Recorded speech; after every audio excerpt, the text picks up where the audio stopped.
Welcome to This Explainer. Picture this. The year is 1962. It's October, and the world is about to face the absolute most terrifying standoff in human history.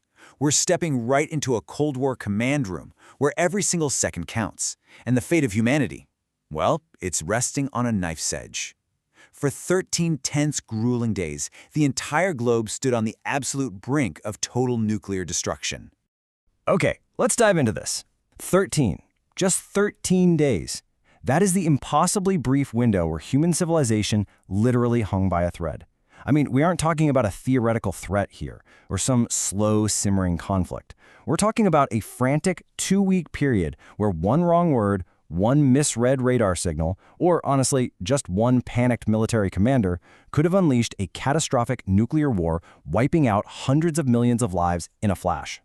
To really understand why those 13 days were so uniquely terrifying, you have to look at this number: 90. 90 miles. That's the incredibly short distance between the shores of Florida and the island of Cuba. American intelligence had just made a heart-stopping discovery. Heavily armed Soviet nuclear missiles were sitting right there, literally just a 90-mile boat ride away from the United States coastline. Let's move into Section 1, the Cold War nightmare.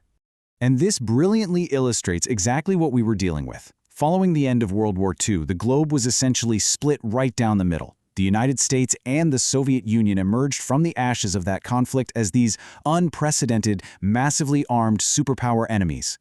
The world was practically holding its breath as these two giants began stockpiling thousands of nuclear weapons, pointing them squarely at each other. You see, it wasn't just a dispute over land, it was a fundamental clash of ideologies. On one side, you had the United States championing capitalism and democracy, and on the other, the Soviet Union, driven by communism and dictatorship. Every single global event was viewed through this intense, paranoid lens of distrust. So you can imagine the sheer panic in Washington when Fidel Castro took power in Cuba in 1959 and almost immediately allied himself with the Soviets. The enemy was suddenly right at America's front door.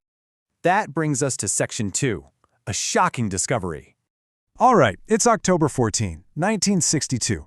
High above the clouds, an American U-2 spy plane captures undeniable, hard evidence that the Soviet Union was actively and entirely secretly constructing nuclear missile bases right there in Cuba.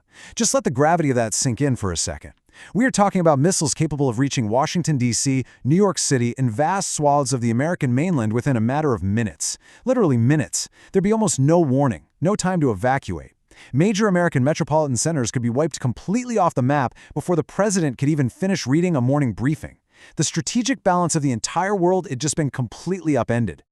So imagine you're President John F. Kennedy, sitting right there in the Oval Office. What do? Attack Cuba? Invade the island? Or do you try to negotiate with the Soviets? This was an impossible, agonizing choice. Look, if you show weakness, the Soviet Union gains a massive tactical advantage. But if you show too much aggression, you trigger World War III. Every single military advisor in the room is pushing a completely different strategy, and any mistake means the end of the world as we know it. The escalation from that moment was terrifyingly fast. Following the discovery on October 14th, Kennedy actually rejects an immediate airstrike. Instead, on October 22nd, he announces a massive naval blockade around Cuba, publicly demanding that the Soviet Union remove the weapons immediately. By doing this, he essentially draws a line in the ocean, effectively telling Soviet ships, "Do not cross, or American forces will fire." And the Soviet ships continued steaming straight toward that blockade line. The entire world simply froze. The global panic was palpable. Schools across the country practiced emergency drills, teaching children to hide under their desks, as if wood and metal were somehow going to stop a nuclear blast. Families frantically stocked backyard bomb shelters with canned goods and water. Constant, grim television broadcast kept warning citizens of impending nuclear destruction. Ordinary families went to sleep genuinely wondering if the sky would ignite overnight. Now we enter Section 3, Black Saturday. Now, what's really interesting about this slide is how it highlights the sheer fragility of the moment. Because on October 27th, everything nearly collapsed. Above ground, an American U-2 plane was actually targeted and shot out of the sky by a Soviet missile. In Washington, military commanders were absolutely furious, aggressively demanding immediate retaliation. But beneath the surface of the ocean, the situation was even more dire. Deep underwater, completely cut off from radio communication, a Soviet submarine was being aggressively pursued and surrounded by U.S. Navy forces. Inside that sweltering, exhausted metal tube, the Soviet crew truly believed World War III had already started on the surface. It was a situation where one mistake, one misunderstanding, or one wrong decision was going to end it all. Believing his country was already under attack, the exhausted captain of that submarine gave the unimaginable order: launch a nuclear torpedo directly at the American fleet. Now, standard procedure required the consensus of the senior officers on board. The captain wanted to launch, but one man, Vasili Arkhipov, refused. Amidst all the chaos and the heat, he stood his ground. That single, solitary refusal by Arkhipov prevented a nuclear strike that would have instantly forced a full-scale American nuclear retaliation. One man keeping his cool quite literally saved humanity. Let's look at Section 4, the secret agreement. So the crucial point is that, realizing the situation was rapidly spiraling completely out of their control, President Kennedy and Soviet leader Nikita Khrushchev started exchanging frantic, urgent messages. Staring right into the abyss of mutual destruction, they managed to forge an incredibly delicate compromise to defuse the crisis. It was a three-part deal. First, the Soviet Union agreed to dismantle and remove all of its nuclear missiles from Cuba. Second, in exchange, the United States publicly promised not to invade Cuba. And third, and this part was kept strictly confidential at the time, the United States secretly agreed to remove its own nuclear missiles that were stationed in Turkey. Against all odds, both sides got to walk away having avoided ultimate disaster. Which brings us to the historical weight of this event, the Cuban Missile Crisis.